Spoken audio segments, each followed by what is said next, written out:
সমস্ত প্রশংসা আল্লাহর জন্য, যিনি কুরআন নাজিল করেছেন। এতে কোনো বক্রতা নেই। এটি মানুষকে সতর্ক করে। গুহাবাসী কিছু যুবক ঈমান রক্ষা করতে গুহায় আশ্রয় নেয়। আল্লাহ তাদের বহু বছর ঘুমন্ত রাখেন। পরে জাগিয়ে তোলেন। তারা ছিল ঈমানদার যুবক। দুনিয়া একটি পরীক্ষা। ভালো কাজের জন্য জান্নাত আছে। অহংকার ধ্বংসের কারণ। তারা বলল, আমরা কতদিন ছিলাম? কেউ বলল, একদিন বা কিছু অংশ। তারা বলল, আল্লাহই ভালো জানেন।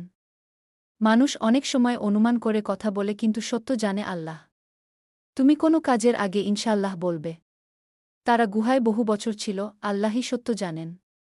তুমি কুরআন পড়ো এবং সৎ লোকদের সাথে থাকো যারা আল্লাহকে স্মরণ করে।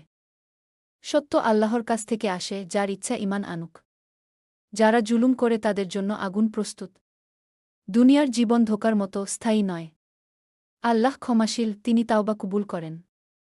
দুনিয়ার সম্পদ স্থায়ী নয়, আল্লাহ চাইলে সব ধ্বংস করে দেন। মানুষকে উদাহরণ দেওয়া হয় বৃষ্টি ও ফসলের মতো, যা আবার শুকিয়ে যায়। সত্যিকার স্থায়ী হল নেক কাজ। কিয়ামতের দিন সবাই আল্লাহর সামনে হাজির হবে। মুসা একজন জ্ঞানী বান্দার সাথে দেখা করার জন্য সফর করেন। তিনি ধৈর্যের শিক্ষা দেন। নৌকা ভাঙা, শিশু হত্যা, দেয়াল মেরামত, সব কিছুর পেছনে আল্লাহর হিকমত ছিল। মানুষ যা বুঝতে পারে না তা আল্লাহ জানেন। সবকিছু আল্লাহর নিয়ন্ত্রণে। মুসা ও তার সঙ্গী সফর করতে থাকে এবং আল্লাহর এক বান্দার সাথে সাক্ষাৎ করে। তিনি নৌকা ভাঙেন, কারণ এক জালিম রাজা সব ভালো নৌকা কেড়ে নিত। পরে তিনি একটি শিশুকে হত্যা করেন, কারণ বড় হলে সে তার পিতামাতার জন্য কষ্টের কারণ হতো।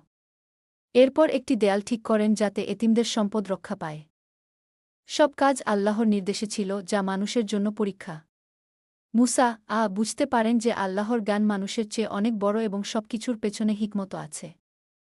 এরপর জুলকারনাইন পৃথিবীর বিভিন্ন দিকে সফর করেন এবং ন্যায় প্রতিষ্ঠা করেন। তিনি দুর্বলদের সাহায্য করেন এবং অত্যাচারীদের শাস্তি দেন।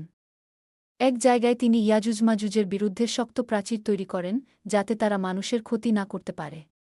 তিনি বলেন, এটা আল্লাহর রহমত, আর আল্লাহ চাইলে সব ধ্বংস হয়ে যাবে। দুনিয়ার ক্ষমতা স্থায়ী নয়। কিয়ামতের দিন সব মানুষ আল্লাহর সামনে দাঁড়াবে। যারা ঈমান আনে ও ভালো কাজ করে তাদের জন্য জান্নাত, আর যারা অস্বীকার করে তাদের জন্য শাস্তি প্রস্তুত। যারা আল্লাহর আয়াত অস্বীকার করে তাদের আমল নষ্ট হয়ে যাবে। তারা দুনিয়ায় ভুল পথে ছিল।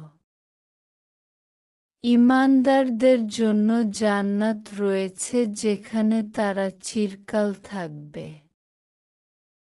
বলো, যদি সমুদ্র কালি হয়ে যায় আল্লাহর কথা লেখার জন্য, তবুও তার কথা শেষ হবে না।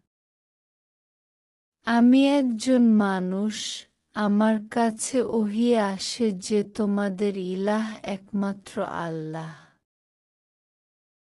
যে আল্লাহর সাক্ষাৎ চায় সে যেন সৎ কাজ করে এবং কাউকে তার সাথে শরিক না করে।